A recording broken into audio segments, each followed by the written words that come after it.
Yes. Pyrex, a microwave in I'm the out whip. here, You you probably heard? think I'm baking cake when I'm working the whip. You probably think it's Pyrex. Whole lot of shots followed after I bust your snot box. Witness a rock bottle. Shoot the fair one, mono the clown. Welcome to SeniorBasketballAnalyst.com. Finally, what your Bulls fans have been waiting for. I'm going to do a piece on the local team here, the Chicago Bulls. Let's talk about the front office. And the perception is always created by the media. And what's interesting is most media members do not take responsibility for this and admit it.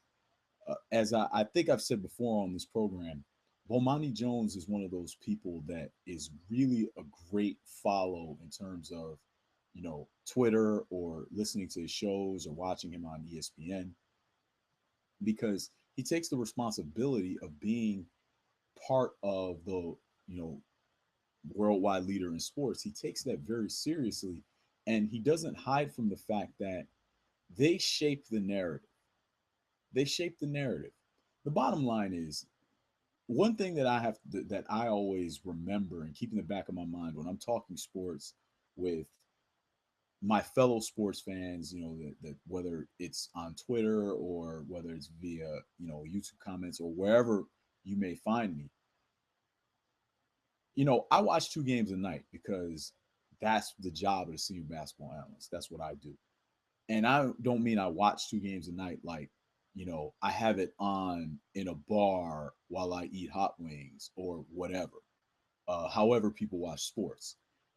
When I'm watching a game, I'm vining it, I'm taking notes, I'm live tweeting it, and I watch from tip to buzzer. I rewind multiple plays throughout the game. Then I rewatch some of these games in the morning. I watch games for hours and hours a day, every day, basically without fail, all season long. Most people aren't going to do that. They're not going to do it. For one thing, that's not their job to do that. Like, you have a job you go to, and that's your job, right? So I understand that a lot of times when I'm talking about certain things, a lot of times people haven't seen them. So I try not to get, overly irritated with people's, I got into, and I talked about it on According to Sources podcast, which I have appeared on. I talked about it with those guys. Look, these guys, I got roasted on Twitter last year or at the beginning of this season for saying DeMarcus Cousins was better than Marc Gasol. Something that's patently obvious, right? But you know what? The media shapes these narratives, and the media spends all day and all night telling basketball fans DeMarcus Cousins is a piece of garbage and Marc Gasol is some kind of genius that reinvented defense. So people start to believe these things, and there you have it. There you have it. That's how you can say something that's very uncontroversial, like, well, Marc Gasol is not even the best center in the league. How can he be top 5 player or whatever the heck I was arguing against? And a bunch of people call me all kinds of names and stuff. It was ridiculous. It wasn't one guy. It was like 6 different people. Just blew my mentions up. It was crazy. So I understand the media creates, and that's why I hold the media to a very high standard. Here in Chicago, the media just flacks and flacks and flacks for Gar Foreman and John Paxson. It's ridiculous. It's ridiculous. And I'm going to give you a couple of things to point out to you. I was listening to again, this is the leading sports nation, or the leading sports channel in Chicago, The Score. I'm listening to Bernstein and Boers. Some guy says, he calls in and goes, the Bulls have only won 5 playoff series under John Paxson. Why does he still have a job? And Terry Boer says, he's only won 5 playoff series. Where have you been? When do the Bulls win playoff series? Why would it be more than 5? Look, if somebody said, what would you guess the max was? I'd say 7. They don't ever get out of the first. They rarely get out of the first round. And when they do, they don't get out of the second round. The year that they led the league in wins, they did not make the Eastern Conference Finals. That's the year they had the best team. That's the Derrick Rose year. Derrick Rose MVP year. They have no finals appearances. let alone titles. Then you may say, well, you can make all, look, you know what? I'm not even going to mimic and mock the excuses. If the Pistons can fire Joe Dumars, then why can't the Bulls fire John Paxson and Gar Foreman? You know, the way John Paxson got that president of basketball operations, executive fancy title, they promoted him from general manager. By the way, a job he was completely unqualified for. You know what he was doing before that? He was a broadcaster. BJ Armstrong was the assistant to Jerry Krause. When they fired Krause, they made BJ train John Paxson for the job. Yeah. And naturally, you have not sniffed the title. The only reason you were able to pretend like you had a great team was because, the NBA did that funny style lottery thing where the hometown kid gets to go to the hometown franchise. Same as LeBron James is from Akron. The closest team is Cleveland. Oh, look, Cleveland wins the lottery. Come on. Like, we're not idiots. I'm not going to pretend like that's a coincidence. I'm not going to do that.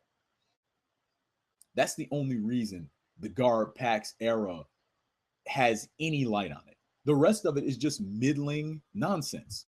The rest of it is this coach that everybody says is brilliant, Tom Thibodeau, being outcoached by the likes of Randy Whitman. The Bulls exit the first round all the time.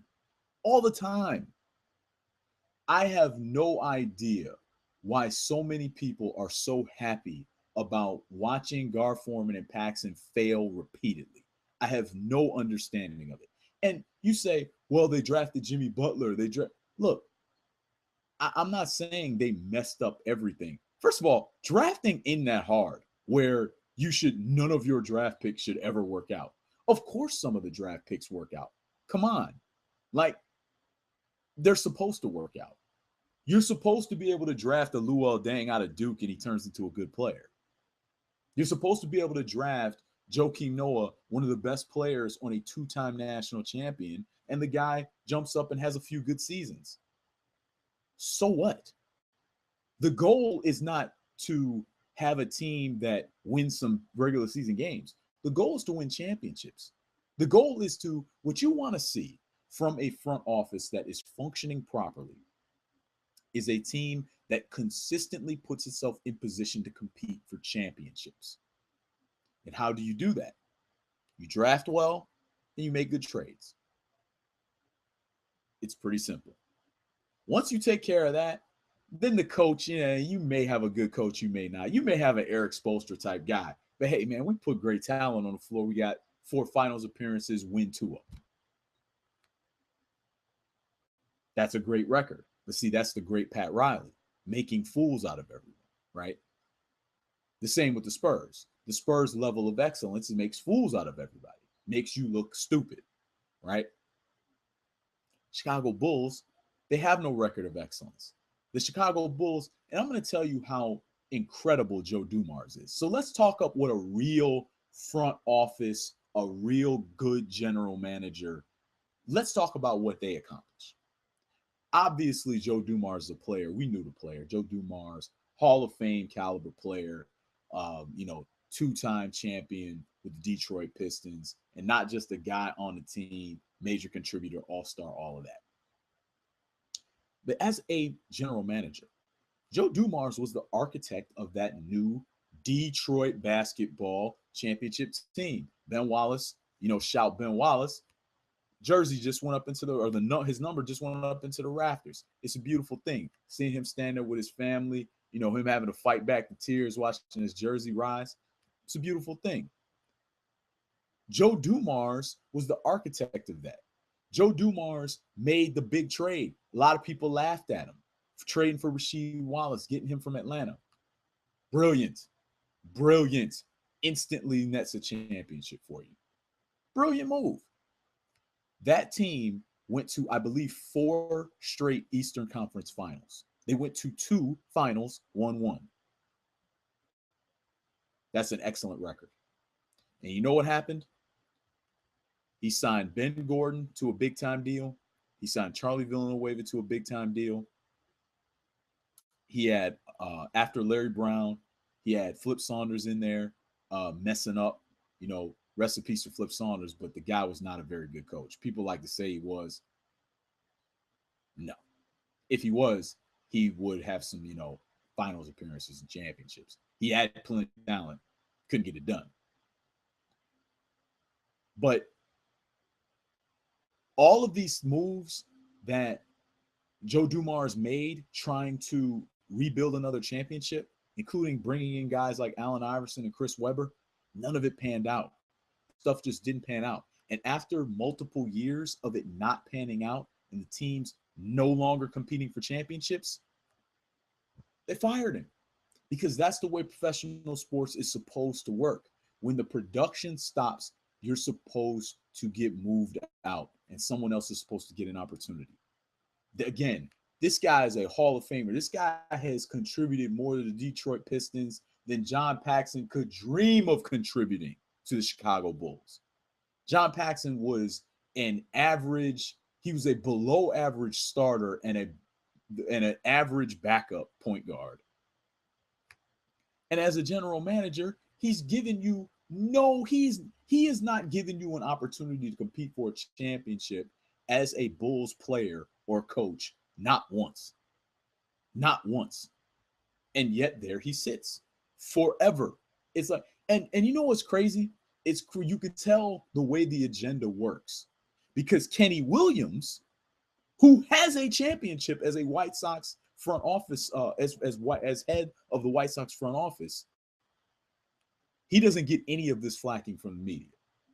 None of it. The media does not protect him the same way. When people call into the Score or call into ESPN radio, people don't, the media guys will go, oh, well, what do you want to do? What move would you like to make? They don't do any of that. They go, oh, yeah, Kenny's not producing. Oh, that championship was a long time ago. By the way, it was. It was. But my point is, again, this stuff's agenda driven. It's not based on production.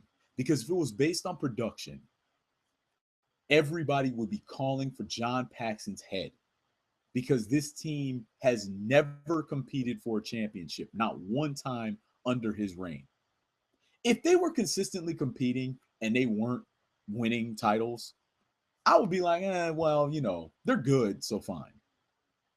The Bulls never compete for a championship. The best they can do is win a bunch of regular season games and get bounced by a lesser team. That's the best they can do. I had to watch Joakim Noah in his MVP or in the conversation for MVP season get waxed and worked over by the likes of Nene. Look, man, Nene can hoop a little bit, but come on, man. When you don't have an answer for Nene, you're not competing for a championship, man. You're not competing. And this is all on John Paxson. And you know what? And I'll tell you something else. If you judge John Paxson and Gar Foreman based on what they say, they're still bad at their job. Case in point, what was the reason that Thibodeau was fired? I'll tell you why Thibodeau was fired. One, Gar Foreman and John Paxson did not like the way he was managing the talent in terms of playing guys too many minutes. Two, because front offices always follow the like a wave. It's like we're doing one thing and then now we got to do another thing. Thibodeau is known as being a defensive guy. Now they're like, oh, we're going to go offense. If this sounds familiar to you, it's because this is what the Bears do. Same thing. The Bears fire Lovie Smith stupidly and then hire this clown Trestman because he's some kind of quarterback whisperer or offensive genius or something. You saw how that turned out. Record-breaking blowouts. I think the Bears lost the game by 50 one time. Anyway, forget the Bears. Who cares? The Bears are like the worst franchise in football, so who cares about them? Anyway, back to the Bulls. The Bulls, even if you go by their standards, what they were trying to do was they were trying to bring in Fred Hoiberg to be easier on the players and to also bring a new offense in that was going to provide all of this motion and create all these easy shots. When you look at the results, though, what do you have? You have a team that is slightly diminished defensively and significantly diminished offensively. You're just worse. Oh, and by the way, this is the offense roster. The Bulls drafted Doug McDermott. See, they knew they were going to get rid of Thibodeau. They draft Doug McDermott. They bring Nico Mirotic over from Montenegro. This is supposed to be the offense roster. It's the offense roster. You don't have Pau Gasol for defense. He doesn't even try defensively. He half the time isn't even paying attention defensively. Some of the stuff he does, it's ridiculous. So if Fred Hoiberg has all his offensive roster, and if he's the offense guy, then why is the offense so much worse? Well, it's because John Paxson and Gar Foreman have once again made a series of moves that didn't even do what they thought it was going to do. You know why? They're not good at their job. That's the reason. See, it's one thing if you say we did all these things and then it didn't work. We didn't get the title, right? That's one thing. It's another thing when what you thought it was going to do didn't even work. What you thought it was going to do never came to pass. You draft Doug McDermott because supposedly he's going to get all these points, and Doug McDermott can't score. You bring Nico Mirotic over. Nico Mirotic can't score. And oh, by the way, they also can't defend either. It's not like we totally guessed wrong on those guys. They're good at other things. Now, they're not good at anything else either. So essentially, they're just bad. But I thought that Hoiberg was supposed to be able to integrate all these parts. He can't do it. Can't do it. So when you look at the totality of the track record of Gar Foreman and John Paxson, it's a lousy track record. It's not the worst track record. It's not like the Bulls or the Philadelphia 76ers or even close to that. The Bulls are pretty decent. You know, they win some games. They always beat up on the bad teams. They're fine. But then you go out against Golden State and what happens to you? Well, simple. The only guys on the team that can play are the only guys that can function. You got something out of Bobby Portis. You got a little something out of Taj Gibson, just a little bit. G Buckets gave you 20. Derrick Rose gave you 29. Everybody else, completely irrelevant. Completely irrelevant. Pau Gasol gives you 1 point. Oh, you're great. The great Pau Gasol, 1 point. Thanks, pal. Way to go. You didn't guard anybody either. Way to go. Joakim Noah. Man, they tried to tear the man's arm off. Man, Joakim Noah, he's going to have to come back with duct tape, man. Joakim Noah is messed up. And I'm assuming he just won't be a Bull next year. But, man, that is – you feel bad for the guy because he plays so hard. But, man, that was messed up. Here's the thing. Me personally, and what you got to understand is, you know, I'm watching all these games. I cover the league nationally. Whether one team does and another team does, you know what? I would just prefer to be able to see good games. So when I'm watching games, I just hope they're good games.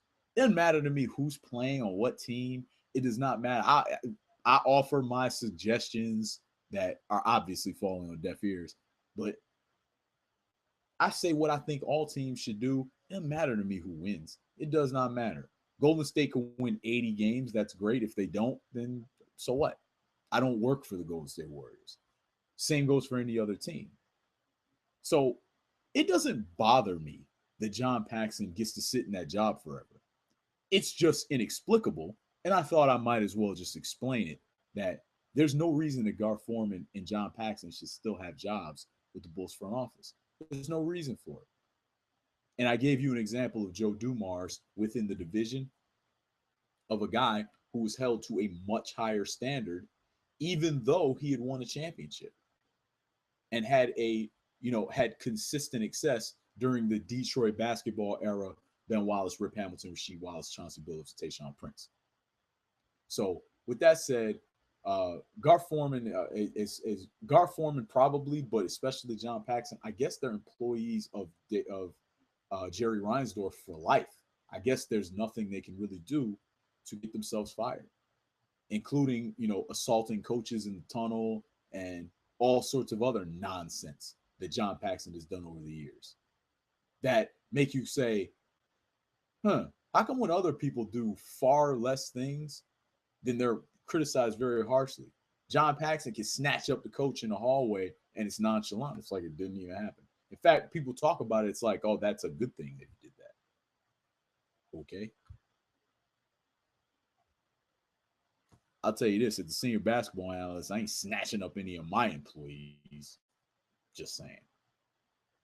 With that said, you know where to go, seniorbasketballanalyst.com. Follow me at SBA Fourth String. And, you know, I don't know. Let's put a clock on it and just see how long it takes for John Paxson to lose his job. And he's got like R.C. Buford level bulletproof armor. As though he has that kind of success to lean on. So yeah, at SBA 4 String, seniorbasketballanalyst.com, and you know. Oh yes, Sean Carter is nice, but Sean Price is the best. Sean gone, no Sean Dawn. Sean is a dawn I don't.